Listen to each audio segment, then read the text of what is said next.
உங்கள் தந்திவன் தொலைக்காட்சியில் தெனாலிராமன் தினமும் மாலை 6 மணிக்கு காணத் தவறாதீர்கள்.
தாம்பரத்தில் கொல்லம் விரைவு ரயிலில் இரும்பு ராடு உரசிய விவகாரம் தொடர்பாக அதிகாரிகள் தற்பொழுது களத்தில் சோதனையில் ஈடுபட்டு வருகிறார்கள். வண்டலூர் முதல் ஊரப்பாக்கம் வரை ரயில்வே தண்டவாளத்தில் இந்த ஆய்வானது நடைபெற்று வருவதாக தகவல் வெளியாகி உள்ளது. இது பற்றிய முழு விவரங்களை அறிவோம். எமது செய்தியாளர் மீரான் இணைகிறார். மீரான், அதிகாரிகள் மேற்கொண்டு வரக்கூடிய ஆய்வு பற்றிய கள விவரங்கள் என்ன?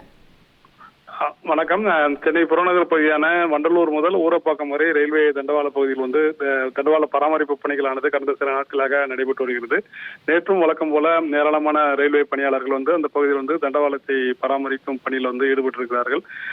அந்த பணிகளை முடித்துவிட்டு சென்ற பிறகு இன்று அதிகாலை 2 மணி அளவில் சென்னை நோக்கி வந்த கொல்லம் எக்ஸ்பிரஸ் ரயில் வந்து கொண்டிருக்கும் பொழுது அந்த ஊரப்பாக்கத்திற்கும் அந்த வண்டலூர் பகுதிக்கும் இடையில் இருக்கின்ற பகுதியில் பலத்த சத்தமானது ரயில் இன்ஜினில் கேட்டிருக்கிறது.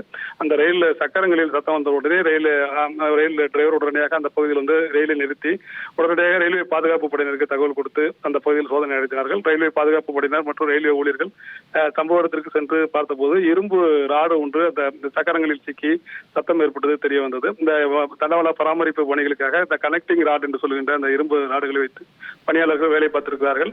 அவர்கள் அந்த ராடை அந்த தண்டவாளம் அருகிலேயே விட்டு சென்றது தெரிய வந்திருக்கிறது. உடனடியாக அதை அப்புறப்படுத்தி விட்டு அதன் பிறகு அந்த கொல்லம் எக்ஸ்பிரஸ் ரயிலானது புறப்பட்டு சென்றது. இதன் காரணமாக அந்த பகுதியில் நீண்ட நேரமாக கொல்லம் எக்ஸ்பிரஸ் ரயில் நின்றிருந்தது. அதனைத் தொடர்ந்து அதற்கு பின்னால் வந்த எக்ஸ்பிரஸ் ரயிலும் காலதாமதம் ஏற்பட்டது. இந்நிலையில் தற்போது ரயில்வே பாதுகாப்பு படையினர், ரயில்வே அதிகாரிகள், ரயில்வே போலீசார் வண்டலூர் ரயில் நிலையம் முதல் ஊரப்பாக்கம் வரை நேற்று பராமரிப்பு பணிகள் நடைபெற்ற தண்டவாள பகுதியில் வேறு ஏதேனும் இரும்பு ராடுகள் இருக்கிறதா என்பது தொடர்பாக தற்போது சோதனை நடத்துகிறார்கள். முழுமையாக சோதனை நடைபெற்ற பிறகு அந்த பகுதியில் வேறு ஏதும் பாதிப்பு ஏற்படுறதா, என்ன காரணம் என்பது தொடர்பான விசாரணை நடைபெறும் என்ற தகவலையும் ரயில்வே பாதுகாப்பு படையினர் தெரிவித்திருக்கிறார்கள். தகவல்களுக்கு நன்றி மீரான். உங்கள் தந்திவன் தொலைக்காட்சியில் தெனாலிராமன் தினமும் மாலை 6 மணிக்கு காணத் தவறாதீர்கள்.